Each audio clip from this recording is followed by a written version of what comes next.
여호와께서 시내 광야에서 모세에게 말씀하셨습니다. 여호와께서 말씀하신 때는 이스라엘 백성이 이집트에서 나온 지 2년째 되는 해의 첫째 달이었습니다. 이스라엘 백성에게 정해진 때에 유월절을 지키라고 전하여라. 유월절을 지켜야 할 때는 이달 14일 해질 무렵이다. 이스라엘 백성은 유월절에 관한 모든 규례를 지켜라. 그리하여 모세는 이스라엘 백성에게 유월절을 지키라는 말씀을 전했습니다. 이스라엘 백성은 첫째 달 14일 해질 무렵에 시내 광야에서 유월절을 지켰습니다. 이스라엘 백성은 여호와께서 모세에게 명령하신 그대로 했습니다. 그러나 그날 유월절을 지킬 수 없는 사람들이 있었습니다. 그들은 시체를 만져서 부정해진 사람들입니다. 그들은 그날 모세와 아론에게 갔습니다. 그들이 모세에게 말했습니다. 우리는 시체를 만졌으므로 부정합니다. 그렇지만 이 정해진 때에 우리도 여호와께 예물을 드려야 하지 않겠습니까? 우리도 다른 이스라엘 백성처럼 예물을 드리고 싶습니다. 모세가 그들에게 말했습니다. 기다리시오. 여호와께서 여러분에게 무엇이라고 말씀하실지 알아봐야겠소. 그때 여호와께서 모세에게 말씀하셨습니다. 이스라엘 백성에게 전하여라. 너희나 너희 자손은 시체를 만져서 부정해졌거나 먼 길을 떠나 있을 때라도 여호와의 유월절을 지켜야 한다. 그러한 사람은 유월절을 지키되 둘째 달 14일 해질 무렵에 지켜라. 그때에는 쓴 나물과 누룩을 넣지 않은 빵을 어린 양고기와 함께 먹어라. 먹던 것을 다음 날 아침까지 남기지 말고 양의 뼈를 부러뜨리지도 마라. 유월절을 지킬 때에는 이 모든 규례를 지켜라. 부정하지도 않고 먼 길을 떠나지도 않은 사람은 유월절을 지켜라. 만약 지키지 않으면 그는 백성에게서 끊어질 것이다. 그는 정해진 때에 여호와께 제물을 바치지 않았으므로 죄값을 받을 것이다. 너희 가운데 사는 외국인도 여호와의 유월절을 지킬 수 있으니 그가 유월절을 지킬 때에는 모든 규례를 따르게 하여라. 너희가 지키는 규례를 외국인도 똑같이 지키게 하여라. 자, 우리 가슴에 손을 얹고 믿음을 고백하고 오늘 하나님께서 저희들에게 주시는 말씀 듣겠습니다. 한번 따라해 주시겠어요? 하나님은 나를 사랑하십니다. 나는 그 사랑 안에 있습니다. 하나님은 오늘 나에게 말씀하실 것입니다. 그 말씀에 능력이 있습니다. 그 말씀에 생명이 있습니다. 나의 마음을 하나님께 열겠습니다. 나의 생각을 예수님께 집중하겠습니다. 들은 만큼 변합니다. 들은 만큼 행복해집니다. 출애굽한 이스라엘 백성들이 시내 광야에 도착을 하고 거기서 진을 치고 한 1년여 동안 머물게 되는데 그 시간이 하나님께서 노예로 430년 동안 살아가고 있던 이스라엘 백성들을 하나님의 백성으로 만들어가는 귀한 시간이 되었습니다. 하나님과 이스라엘 백성들 사이에 언약이 맺어지고 율법과 십계명을 주시고 성막을 완성케 하시고 성막 예배를 섬길 수 있는 레위인들을 따로 구별해서 그들을 안수하고 축복하고 이게 그들의 영적인 정체성이 잡혀가는 시간이 되었던 거죠. 만약에 이스라엘에게 그들이 하나님의 백성이라고 하는 영적인 정체성이 만들어지지 않는다면 약속의 땅에 들어가도 그 땅은 축복의 땅이 되는 것이 아니라 그 땅은 이스라엘 백성들을 삼켜버리는 땅이 되어버릴 수밖에 없을 것입니다.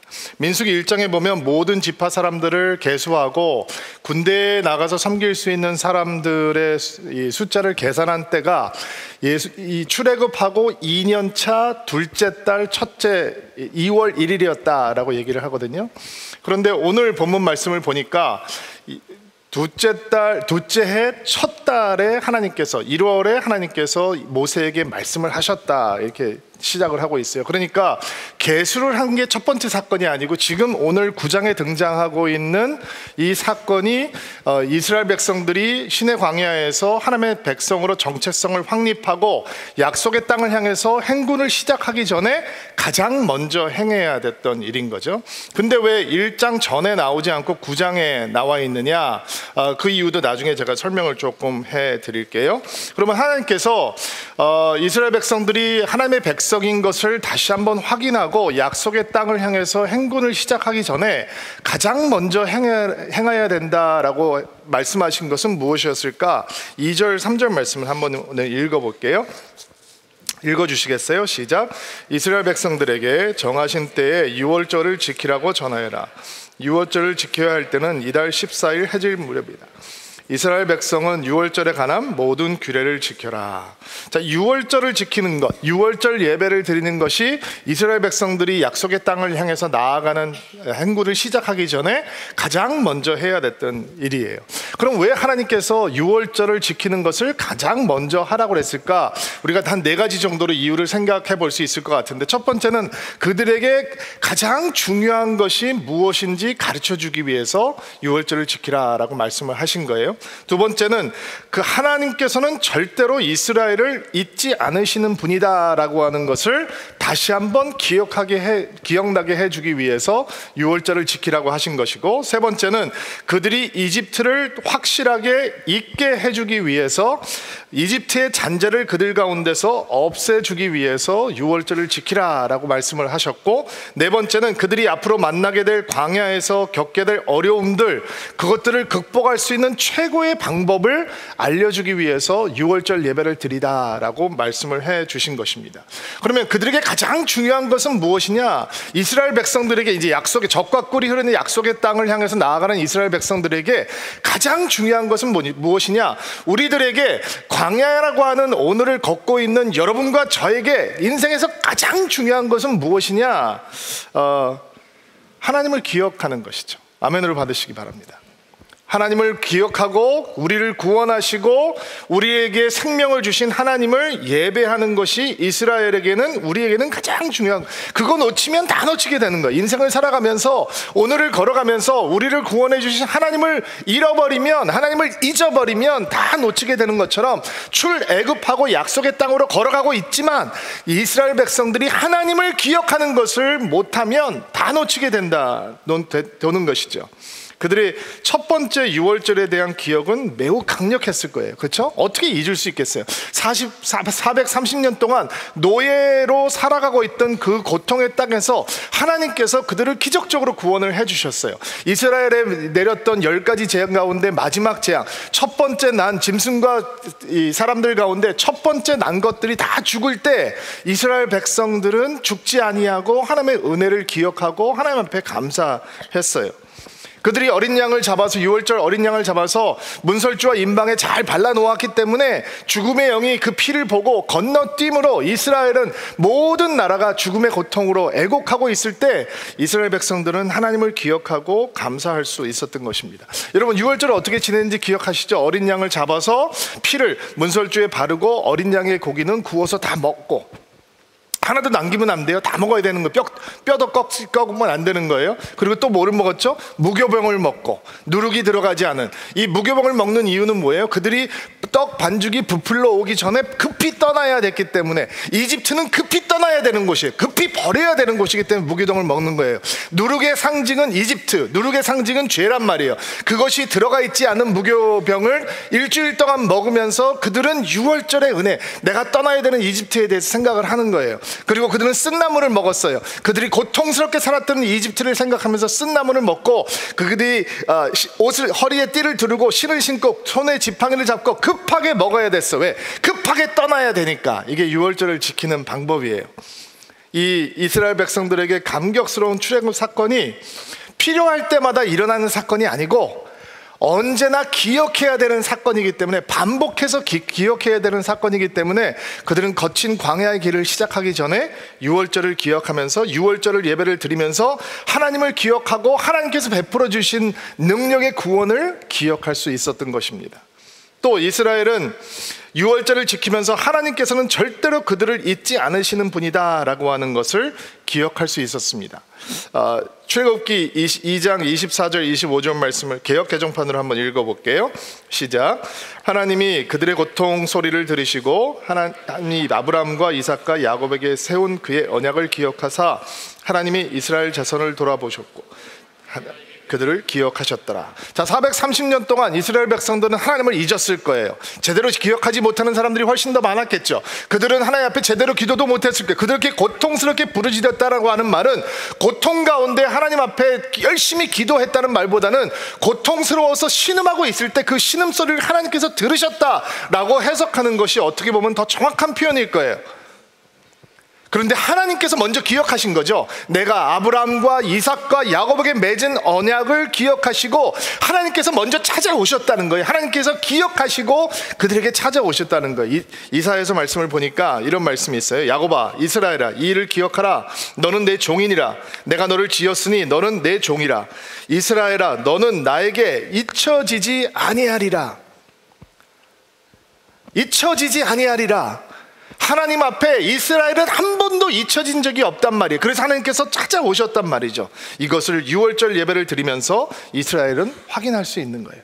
광야의 길을 걸어가는 사람들은 때때로 이렇게 질문이 생길 때가 있어요. 하나님께서 혹시 나에게 관심이 없는 것은 아닌가? 하나님께서 나에 대해서 잊으신 것은 아닌가?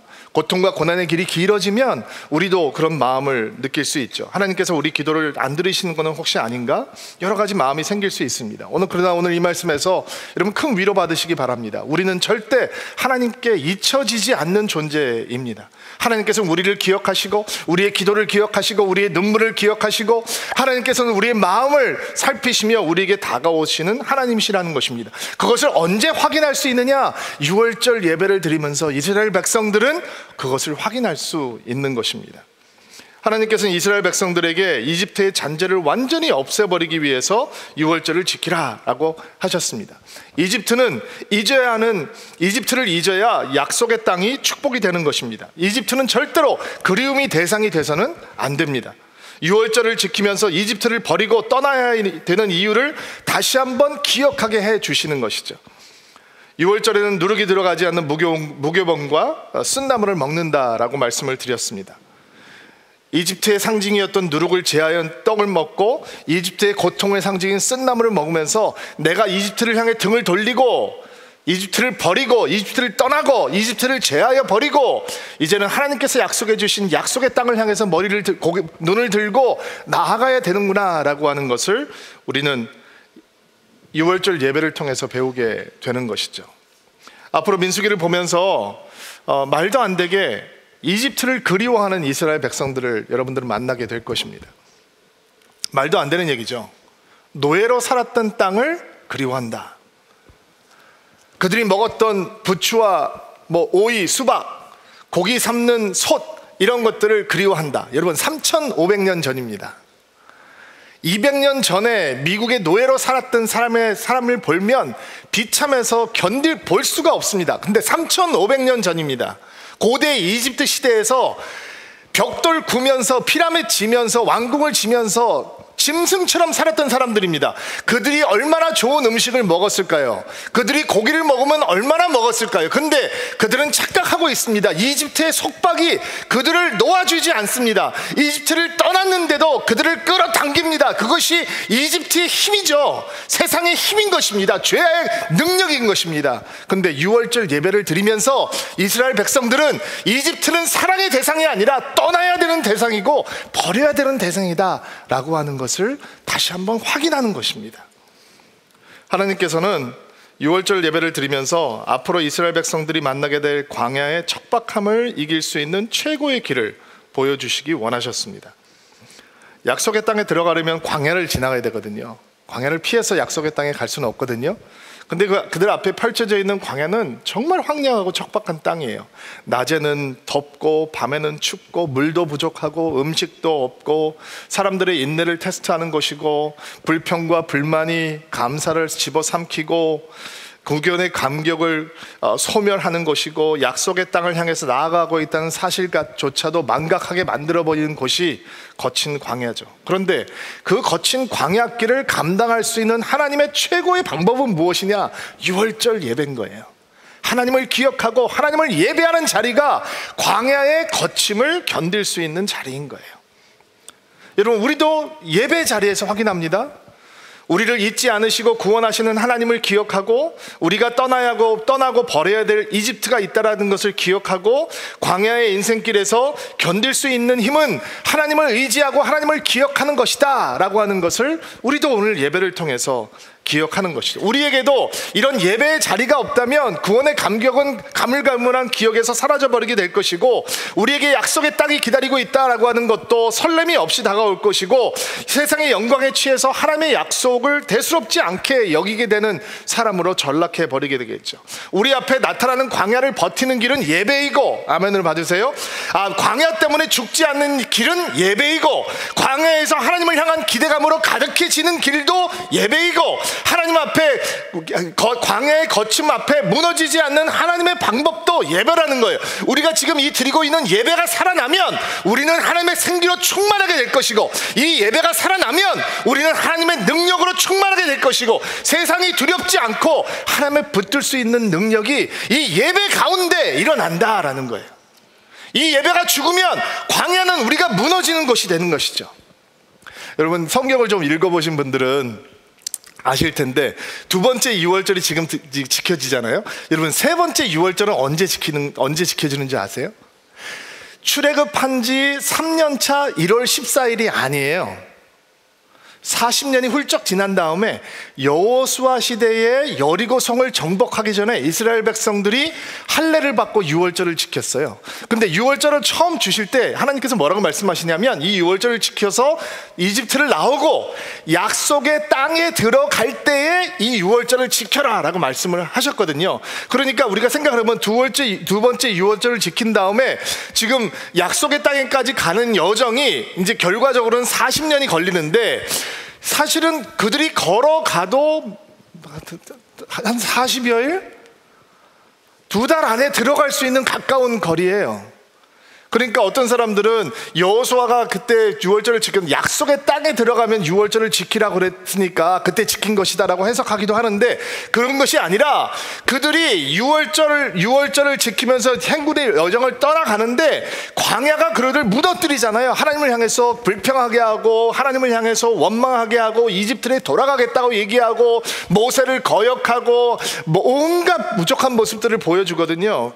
여러분, 그들은 그런데도 불구하고 광야의 척박함 속에서 매년 1월 14일이 되면 다시 하나님을 기억하는 것으로 돌아갈 수 있었어요. 그렇다면 그들은 하나님을 향해서 원망을 하는 대신 감사가 넘쳤을 것이고, 그들은 하나님을 향해 불만을 토하는 대신 약속의 땅에 향한 설렘으로 가득할 수 있었을 거예요. 여러분, 기억하셔야 돼요. 하나님을 광야의 길에서 기억하지 못하면 약속의 땅을 목적지로 삼은 광야의 여정은 방황으로 바뀌어요. 하나님을 기억하지 못하면 광야는 하나님의 사랑을 경험하는 곳이 아닌 하나님을 원망하며 무너지는 곳이 되고, 하나님을 기억하지 못하면 약속의 땅을 앞에 두고도 자신들이 얼마나 부족하고 연약한지, 메뚜기 같은 존재인지 슬퍼하며 불평하는 이유가 되죠. 하나님을 기억하지 못하면 약속을 선물로 받으면서도 약속의 결과는 다 놓쳐버리게 되는 거예요. 우리가 인생 광야에서 가장 소중하게 생각하고 보호해야 되는 시간은 어떤 시간인가?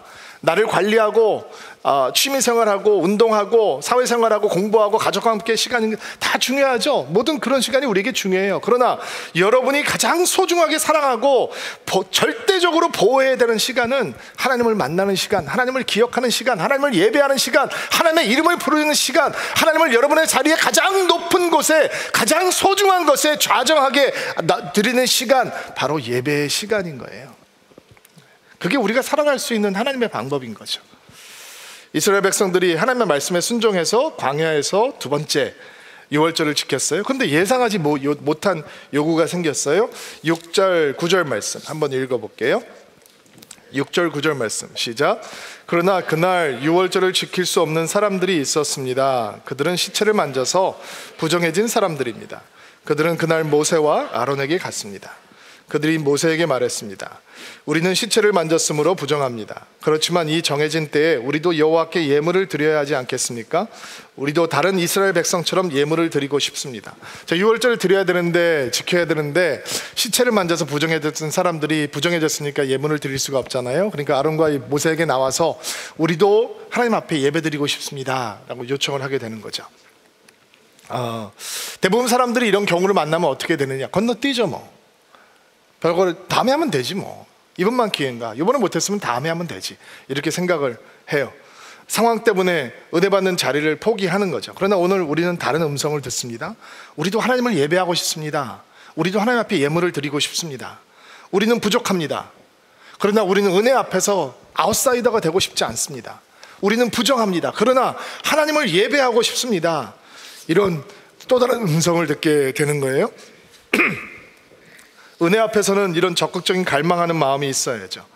하나님 앞에 나아가고 멈추지 않는 갈증이 있어야 그것이 참 믿음입니다.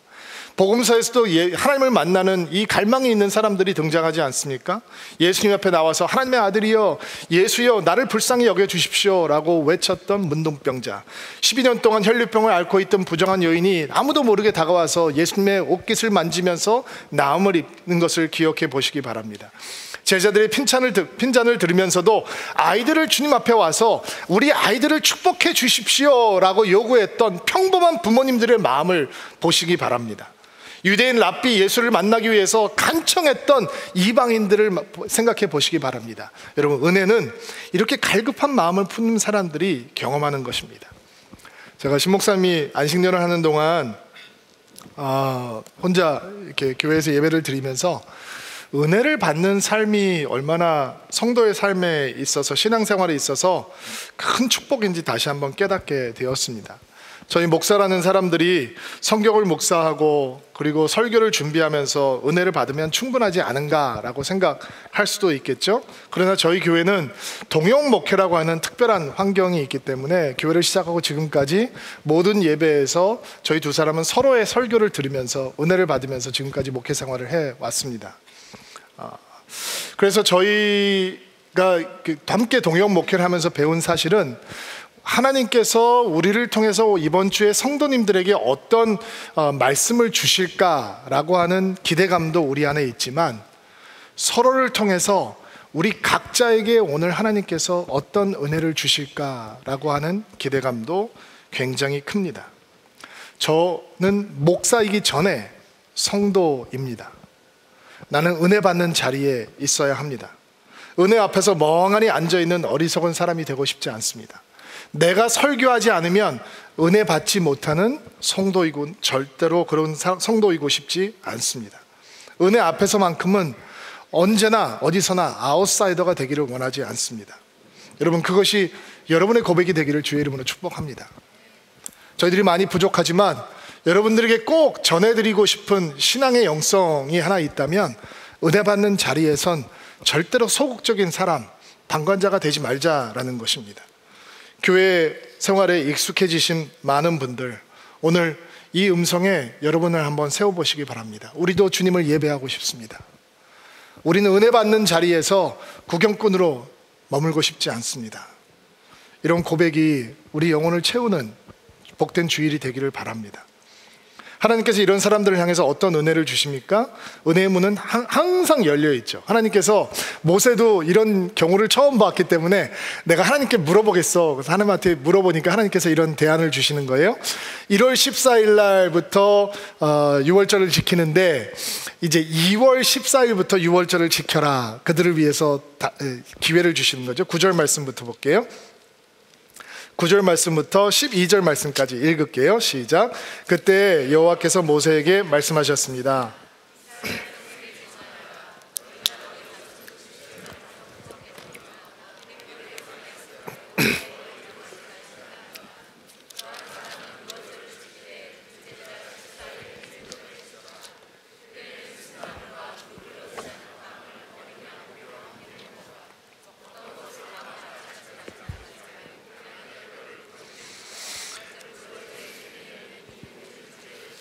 자, 유월절을 지키는 방법은 똑같아요. 양을 구워서 남기지 않고 다 먹어야 하고, 양의 뼈를 부러뜨리지도 말아야 하고, 누룩을 넣지 않은 빵과 쓴나물을 먹고 똑같이 지키는 거예요.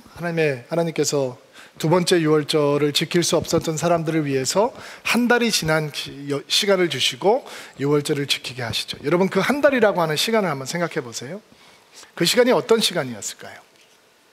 부정해서 혹은 여행을 갔다 와서 유월절을 지킬 수 없는 사람들이 다시 유월절을 예배를 드리기 위해서 기다려야 했던 그 한 달이 하나님이 진짜 깐깐하구나 이렇게 생각했던 시간이었을까요?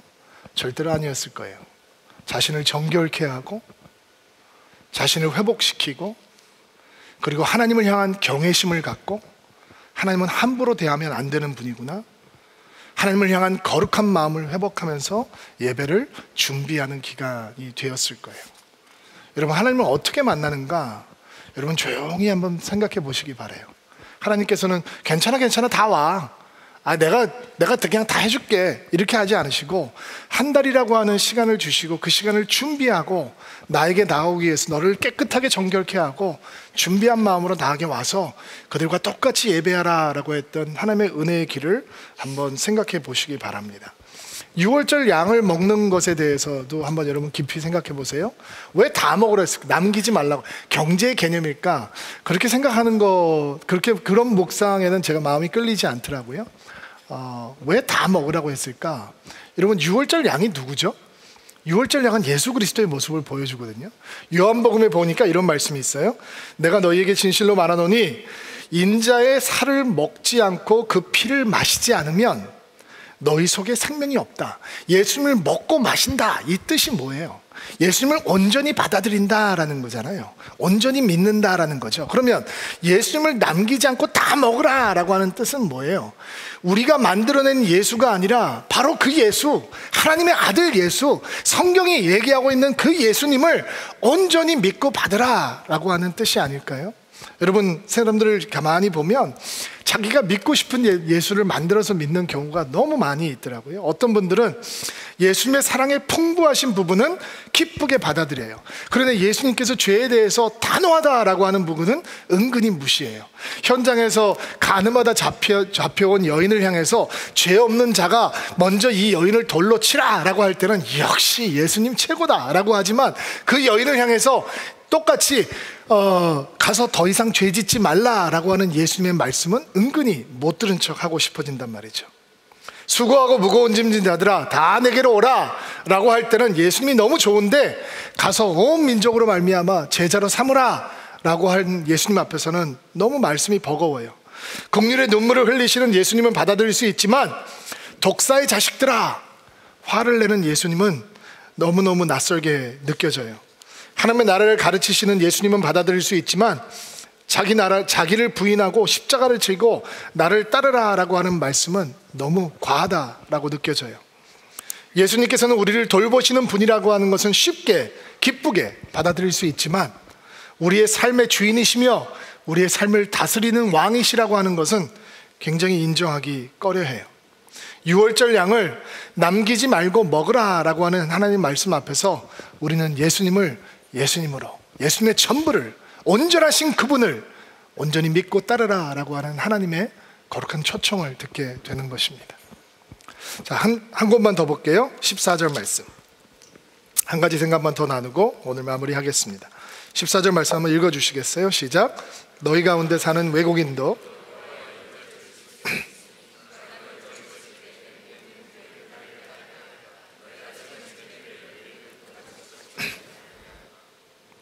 외국인들, 이방인들이죠. 타국인들에게도 유월절을 지키라고 명하시는 하나님의 은혜를 보게 되죠.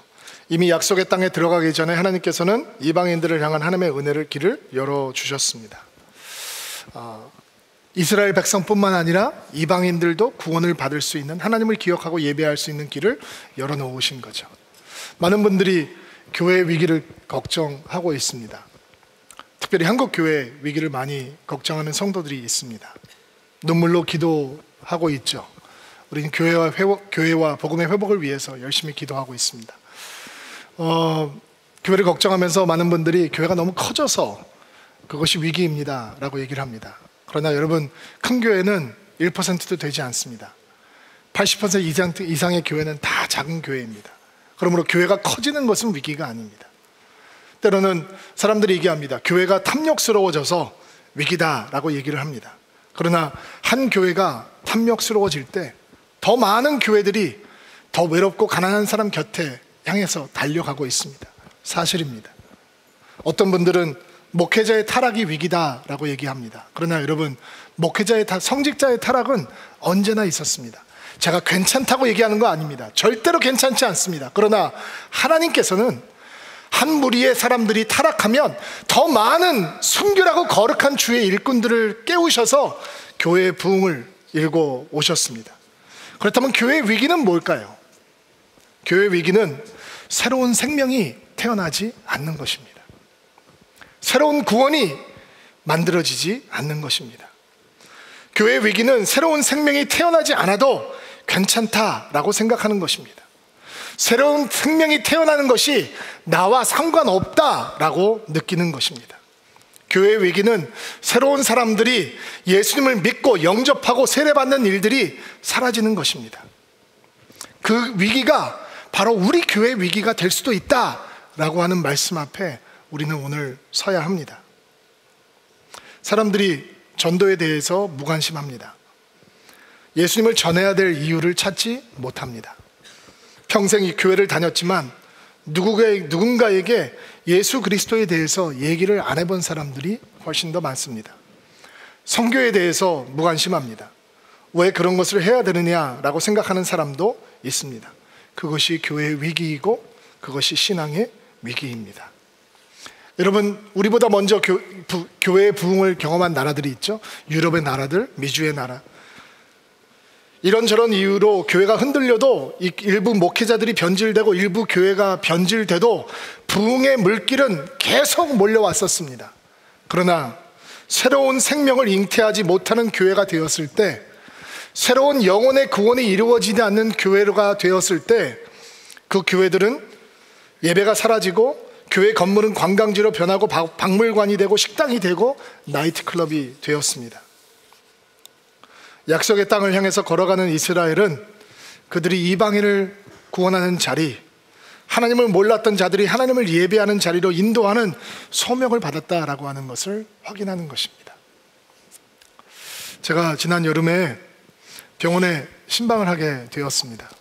어느 성도님의 부탁으로 신방을 하게 되었는데 불치병으로 생명이 꺼져가고 있는 한 영혼이었습니다. 그분을 만났는데 제 마음이 너무 무겁더라고요. 신앙이 없는 사람들에게 신앙을 전해주면 좋겠다라는 생각이 들었습니다. 그때 제가 여름 스케줄이 굉장히 바빠서 교회에 돌아와서 우리 부목사님들에게 내가 이런 사람을 신방을 했는데 내가 지금 스케줄상 그분을 이렇게 면회 시간마다 찾아갈 수가 없으니 내가 목사님들에게 부탁을 하니까 가서 그분에게 계속 예수님 얘기를 해주고 그리고 가족들에게 예수 그리스도를 전해주면 좋겠다라고 부탁을 했습니다. 근데 제가 너무 일정이 바빠서 제가 가는 것도 놓치고 목사님들한테 가달라 부탁하는 것도 놓치게 되었습니다. 그리고 시간이 지난 다음에 그분의 소천 소식을 듣게 되었습니다. 하나님 앞에 너무 죄송하더라고요. 내가 그에게 예수 그리스도의 생명을 전해줄 수 있었습니다. 그 가족들에게 그 고통의 자리에서 내가 생명을 전해줄 수 있었습니다. 근데 내가 그 기회를 붙들지 못했습니다. 하나님께서 주신 기회인데, 여러분, 이것이 교회의 위기고 신앙의 위기입니다. 우린 6월절을 지키며 하나님 앞에 예배하며 하나님을 기억하는 자리에서 우리가 무엇을 하면서 살아야 되는 사람인지 확인하는 것입니다. 우린 예수를 증거하고 생명을 전하고 아멘 해주실 거죠? 그것이 힘들고 버거운 여정일지라도 우리가 가는 길에는 예수를 소개하고 예수를 전하고 예수의 복음을 말하는 사람이 될 때 교회는 살아나게 되는 것입니다. 서울 드림교회가 새로운 생명이 멈추지 않고 태어나는 교회가 되기를 주님의 이름으로 축복합니다. 같이 한번 기도합시다.